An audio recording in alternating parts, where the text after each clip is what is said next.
Vamos resolver a provinha da FAMERP 2020. Olha lá, questãozinha lá. Em um experimento de solubilidade foi preparado 3 misturas, 100 ml de água, 100 ml de hexano, 2 delas foram colocadas em 2 funil de separação, essa daqui. Então, misturou água e hexano, misturou água e hexano. E a terceira mistura, e a terceira em uma proveta. Em seguida, adicionou-se em um dos funis alguns cristais de iodo e falou que iodo é apolar. E outra, permanganato de potássio, que é a substância polar. A proveta adicionou 50 ml de butanol nessa densidade. Após a agitação das misturas contidas nos funis de separação, foram obtidos o sistema. Aí ele fala assim: considere que iodo e permanganato têm suas respectivas soluções de coloração violeta. Então, permanganato e iodo ficou violeta. Indica as composições das fases A e B, respectivamente. Ó, tranquilo, não é uma questãozinha difícil essa não. O que você tem que saber? Polaridade. A água é polar e o hexano é um hidrocarboneto. Todo hidrocarboneto é apolar. Então, a água polar, hidrocarboneto é apolar. Então, a hora que ele misturou aqui, ó, água e hexano, a água é mais densa. Então, a água vai estar aqui embaixo, o hexano vai estar em cima. Água embaixo, hexano em cima. Como o iodo é apolar, o iodo vai misturar no hexano. Como o permanganato é polar, vai misturar na água. Então, como a água é mais densa e está embaixo, a fase A é o permanganato. Como o hexano é menos denso e está em cima, o iodo é a fase B. Por que o iodo é a fase B? Porque o iodo mistura no apolar. E o apolar é o hexano, que é menos denso, está em cima. E o permanganato, que vai misturar na água, está embaixo, que a água é mais densa. Então, A é permanganato e o B é iodo. Respostinha do item A. Certo? Item B. Considere que a solubilidade do 1-butanol em hexano seja infinita e que não ocorra a dissolução do soluto na água. Então, o soluto não vai dissolver na água, só no hexano. Calcule a porcentagem em massa de um butanol no hexano. Pessoal, o cara quer a porcentagem em massa. Então, o que eu tenho que saber? Eu tenho que achar a massa do butanol, a massa do hexano. Como que eu acho a massa? Não tem a densidade do hexano? Eu não vou pegar... Ele não quer saber a porcentagem em massa? Eu tenho a densidade do hexano e tenho o volume do hexano. Eu tenho a densidade do etanol e o volume do etanol. Ó, massa de 50 ml, volume de 50 ml de butanol. Pela fórmula da densidade, eu achei a massa do etanol, do butanol. Massa de 100 ml de hexano. Pela densidade, eu achei a massa do hexano. Somando a massa do butanol com a massa do hexano, dá a massa total. Então, 105 gramas é o meu 100%. Ele quer a massa de butanol, que é 40 gramas, P. Tá? 38% em massa de etanol na mistura, de butanol na mistura. Tudo bem? Só para conferir o item A lá, ó. Permanganato fase A e iodo fase B. Então, como ele quer porcentagem em massa no item B, pela densidade achei a massa do butanol, pela densidade achei a massa do hexano. Somando os dois, que é o total, 105, 100%. 40, que é do butanol, P. Certo? Questãozinha tranquila. Essa daqui. Ele fala assim: um biodigestor produz fermentação anaeróbica com uma mistura de gases chamada biogás. Considera um biodigestor de capacidade de 200 litros de gás, armazenando com biogás contendo 60% em volume de metano, 30% de gás carbônico, 1% de volume de NH3, que é amônio, e 120 ppm de gás sulfídrico. A combustão de 200 litros de biogás contém 60% de metano, produz 4.620 kJ. Amônio, o gás sulfídrico e o gás carbônico são contaminantes desse biogás. Amônio inibe a ação enzimática das bactérias responsáveis por sua produção. O gás sulfídrico é ácido, corrói os equipamentos do biodigestor e o gás carbônico é diluente do biogás. A remoção do CO2 da mistura aumenta o poder calorífico do biogás. O gás carbônico, que é amônia, pode ser removido lavando esse biogás com água. Nesse processo, a amônia e o ácido sulfídrico são solubilizados e o gás carbônico reage com água. O gás sulfídrico dissolvido é removido pela reação com ferro 3, deu a reação 1, e o ferro 3 é regenerado na reação com solução de oxigênio, reação 2. Item A. Equacione a reação do gás carbônico com água. Escreva a fórmula da base produzida pela dissolução de amônia em água. Ó, equação do gás carbônico com água. Gás carbônico é CO2, é um óxido ácido, mais água tem que formar um ácido. Aqui, ó, gás carbônico, CO2 mais água vai dar o H2CO3. Lembra a reação de óxido ácido? Gás carbônico mais água, H2CO3. NH3 mais água, ou você escreve assim, ou NH4OH. Toda vez que eu tenho amônia na água, vai virar isso daqui, NH4OH. O item A, tranquilo. O item B, indica o agente redutor da reação de remoção do gás sulfídrico. Galera, a reação de remoção do gás sulfídrico é essa. Agente redutor. Agente redutor é quem sofre oxidação. Agente redutor é quem oxida. Ó, o ferro de 3 para 2 reduz. Então, o ferro não é o agente redutor, porque ele reduz. Então, o agente redutor vai ser esse daqui, ó, que vai oxidar. Ele é o agente redutor, porque ele oxida. Tudo bem? Então, de novo, agente redutor é quem oxida. Por que não é esse? Porque ele vai reduzir, ó, de 3 para 2, você reduziu. Então, esse tem que oxidar. Então, ele é o agente redutor, porque ele oxida. Explique por que a solução final é neutra. Pessoal, por que a solução final é neutra? Porque formou OH+, e OH-. O H+ neutraliza o OH-, por isso que ela é neutra. Ó, H+ e OH- vão neutralizar, por isso que é neutra. Olha lá, ó. Então, ó, agente redutor é quem oxida, ó, sofreu oxidação. E por que é neutro? Porque formou H+ e OH-. Se tivesse formado só H+, era ácida. Se tivesse formado só H- era base. Mas como formou H+ e OH-, vai ficar neutra. Tudo bem?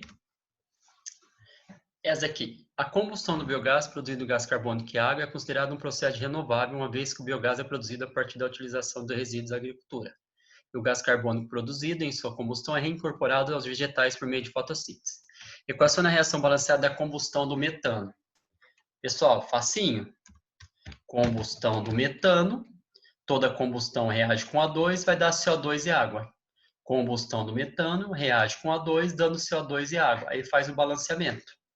E ele quer geometria. Toda molécula formada por 5 átomos, ó, 1, 2, 3, 4, 5, é sempre tetraédrica. Certo? E o item B, considerando 200 litros de biogás, esteja armazenado nessa pressão, nessa temperatura e deu a constante do gases, admite a energia gerada apenas pela combustão do metano e calcule a energia produzida por mol de metano queimado. Pessoal, ele quer energia por mol de metano queimado. Só que ele deu volume, pressão, temperatura e constante. Toda vez que o vestibular te dá volume, pressão, temperatura e constante, eu vou ter que usar no PV igual a nRT. Jogando no PV igual a nRT, eu vou achar o número de mol de biogás. Aqui, ó, o número de mol de biogás eu tenho, que é 8 mol. E ele fala aqui no texto, ó, que 200 litros de biogás corresponde a 60% do metano e vai produzir 4.620 kJ de energia. Então, se 8 mol é o número total de biogás, então 8 mol é o meu 100%. Eu vou achar quantos mols tem 60%, porque ele falou aqui, esse 200 litros aqui, 60% dele é de metano. Ou você poderia pegar 60% dos 200 e jogar e achar o número de mols do metano. Ou fazer assim mesmo, 8 é o total 100, 60x. Então, vou ter 4,2 mol de metano nesses 200 litros aqui. Só que ele fala que 60% corresponde a 4.620 calorias. Ele quer saber em quantos calorias em 1 mol. Por isso que eu fiz essa outra regra de 3. Ó, 8 mol que é o total, 100, x 60. Então, tem esse tanto de mols aqui, que é 60%, vou ter nessa energia aqui que ele falou no texto. Quanto em 1 mol? Aí vai dar isso daqui. Uma questãozinha, o item B mais trabalhoso. Esse daqui. O brometo de metilha é um gás utilizado no combate a pragas e doenças em produtos agrícolas. Em contato com a água, reage formando metanol e brometo de hidrogênio, conforme a equação a seguir. A equaçãozinha aqui. Em um recipiente contendo 200 ml de água, temperatura ambiente, foram borbulhados 4 vezes 10 - 5 mol de brometo de metila. O brometo de metila é esse, que reagiram parcialmente até atingir o equilíbrio. Em seguida, foram adicionadas algumas gotas de indicador azul de timol, que adquiriu cor vermelha em pH menor que 2, amarela entre 2 e 8 e maior que 8 azul. Escreva a forma eletrônica do CH3Br. Como o rendimento dessa reação é afetado pelo aumento da temperatura. Primeiro vamos ver aqui, o rendimento. Pessoal, olha o ΔH. Se o ΔH é negativo, essa reação é exotérmica. Então aqui é exo, aqui é endo. Se o ΔH fosse positivo, aqui seria endo, aqui seria exo. Então, como o ΔH é negativo, em cima é exo e embaixo é endo. Lembra? Quando aumentar a temperatura, favorece a reação endotérmica. Então, o equilíbrio vai estar deslocando para o lado dos reagentes, vai aumentar o reagente. Então, o rendimento vai diminuir. Então, se aumentar a temperatura, o equilíbrio desloca para reagente, para o endotérmico. Então, o rendimento diminui. Então, é isso que eu tenho que falar. Como o rendimento dessa reação é afetado pelo aumento da temperatura? Aumentando a temperatura, o equilíbrio desloca para o lado endotérmico. Nesse caso, para os reagentes, o rendimento vai diminuir. Se o ΔH fosse positivo, aí aqui seria endo, aí aumentar o rendimento. Vamos ver? Olha lá. Essa é a forma de Lewis, né? Carbono tem 4 elétrons, Br tem 7, para 8 falta 1. Belezinha? Daqui é tranquilo. Ó.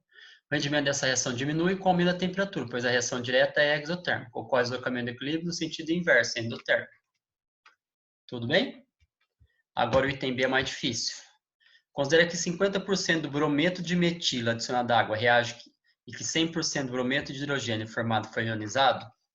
Então, 50% desse reage e 100% desse daqui vai ionizar. O que é ionizar? Formar H+, e Br-. Indique a cor que o equilíbrio adquiriu quando o sistema atingiu o equilíbrio. Pessoal, para saber a cor, eu tenho que achar o pH.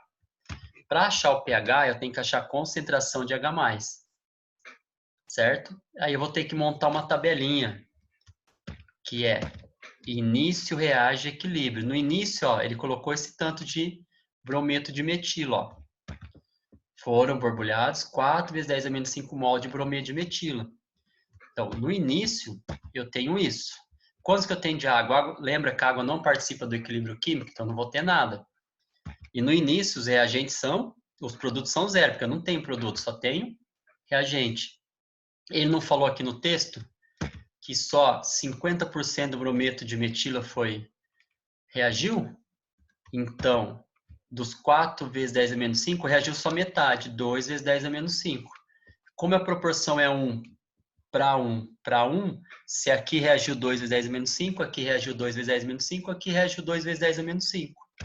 Como que eu acho equilíbrio? Como aqui não tem nada, então aqui vai ser igual. Por que aqui é 2 vezes 10 - 5 também? Porque eu pego esse daqui e tiro esse daqui. 4 vezes 10 - 5 menos 2 vezes 10 - 5 dá 2 vezes 10 - 5. Então aqui eu achei a concentração do HBr, 2 vezes 10 - 5. Como ele é 100% ionizado, ele vai formar H+ e Br-. Ó. Como é 1 para 1, se eu tenho 2 vezes 10 - 5 aqui, eu tenho 2 vezes 10 - 5 aqui. Então, achei a concentração de H+. Só que, cuidado, isso aqui está em mol, tem que ser por litro. Quantos eu vou usar de volume? 200 ml. Como que isso daqui vira litros? Divido por 1000, vai dar 0,2. Então, por isso que eu peguei isso daqui e dividi por 0,2. Aí eu achei a concentração de H+, 1 vezes 10 - 4 mol por litro. Se é 10 - 4, beleza, o pH é quanto? 4. Se o pH é 4, matamos o exercício. Ele fala que entre 2 e 8, a cor é amarela. Então, como o pH é 4, o valor sai entre 2 e 8. Então, apresentará a coloração amarela. Esse daqui é um pouco mais difícil. E a reação, agora é outro exercício.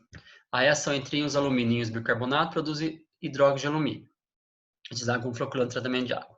O íon alumínio pode ser produzido por eletrólise aquosa com eletrodos ativos. Tá.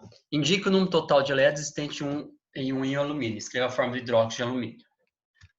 Hidróxido de alumínio é fácil. Hidróxido é OH-, alumínio é L mais 3. Aí vai ficar AlOH3, que é mais 3, aqui é menos. O número de elétrons é facinho. A gente vai na tabela periódica e vai pegar o número atômico dele. O alumínio neutro tem 13 prótons e 13 elétrons. O alumínio mais 3 vai perder 3 elétrons. Então, ele tinha 13, perdeu 3, ficou quanto? 10. Então, o número de elétrons é 10. Certo? Esse é fácil. Agora, o item B vai juntar química com física. Considerando a constante de Faraday igual a 96.500 Coulomb por mol, que para a produção do alumínio por eletrólise foi utilizado na corrente elétrica de 100 A, calcule a massa de alumínio produzida em 193 segundos. Agora é um pouquinho mais trabalhoso.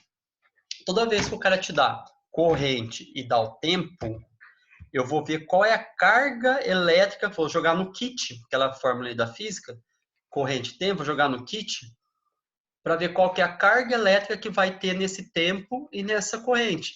Então, nesse tempo e nessa corrente, vai passar 19.300 Coulomb.